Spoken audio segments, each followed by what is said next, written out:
Shalom, everyone. Welcome back. In this one, God gave us an everlasting covenant. And so what I saw this morning and what this devotional is saying, I didn't give reverence to Bishop James C. Elliott. I didn't say his name, but this is Bishop C. Elliott. He's a chief and overseer, and they're actually originated in Nashville, Tennessee. The House of God, which is the Church of the Living God, the pillar and the ground of the truth. I'm sorry. That's a website. That was the name of the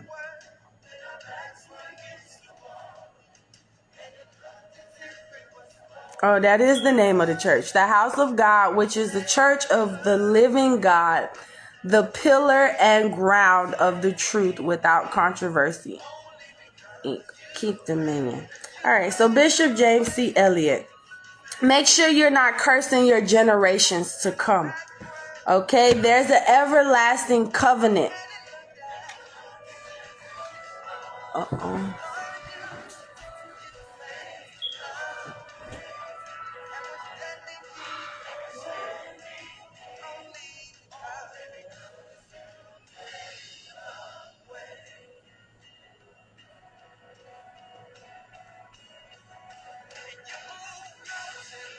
I got it. I'm coming back.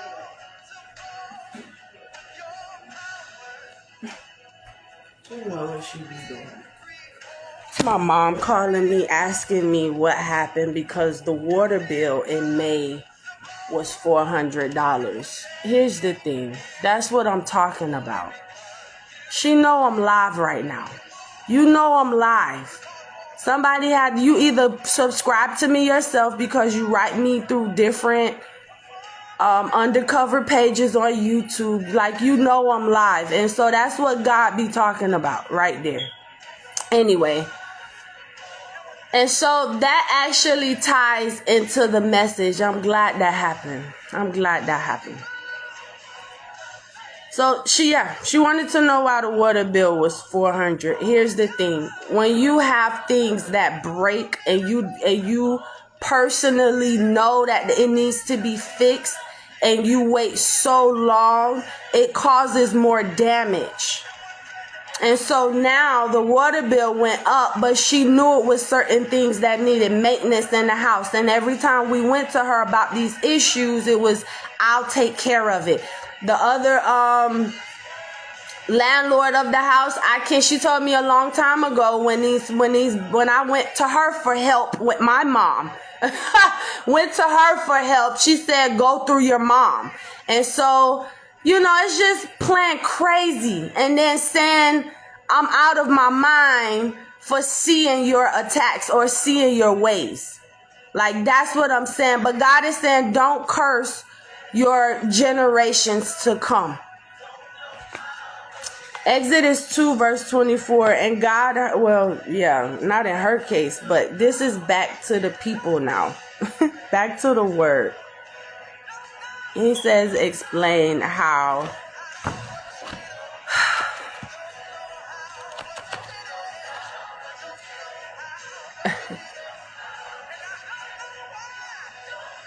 and so God remembered his covenant with Abraham, Isaac, and Jacob.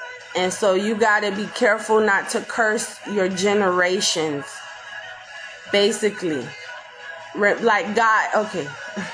I'm sorry, that just threw me off. Like, I'm so upset trying to stay calm because she just won't stop. Like, Tracy keep going every day, all day. She'll look for something to provoke me to wrath, or I'll cut it off spiritually to where she can't see, and she'll hurry up and come home and disrupt the environment and be pissed off. What's wrong with this? Why this like this? And why this like, she'll just come to do something to Kenithia. And so you curse yourself trying to do something to somebody else. Evil. You're doing evil and you're calling it good, or you're doing evil and you're brainwashing it out of your mind to say that you never did it. But God sees everything and he remembers his covenant that says, I'm going to keep Kenithia safe, even from her own family.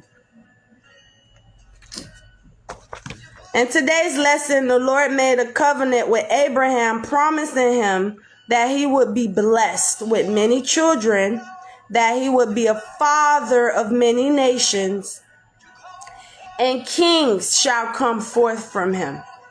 The Lord also changed his name from Abram to Abraham and said, I will establish my covenant between me and thee, and thy seed after thee and their generations for an everlasting covenant, to be a God unto thee and to thy seed. And so what happens when you backslide like this into these situations that you hear me Bible study my way out of? And so what happens when you have a parent like that, or family members like that, or a loved one that hasn't showed up? So what happens when God says, I remember my covenant? You get cursed. You are no longer blessed, but you're cursed. You're no longer right standing, but you've backslidden.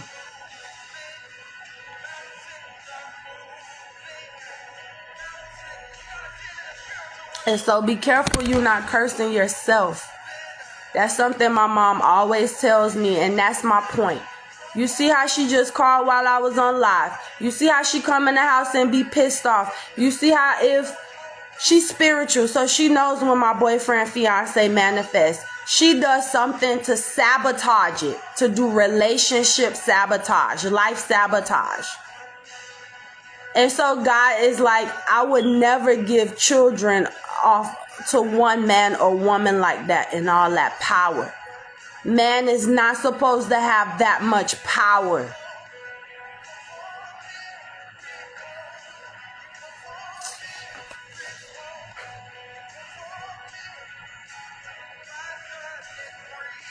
The Lord says he remembered his covenant to keep me safe. He remembers his covenant to Abraham, Isaac, and Jacob to be their God on their side. And so God is saying, Kenithia, I remember my promises. What are you worrying for? Make sure you're helping people get closer to Jesus and not be a burden to have to keep going to God about you. That's what the Lord is saying. Stop doing evil and calling it good. The wicked has to fall into their own iniquity. It doesn't matter how many you gang up. God says, I leave the 99 for the one. Not the one wicked playing crazy about what they're doing.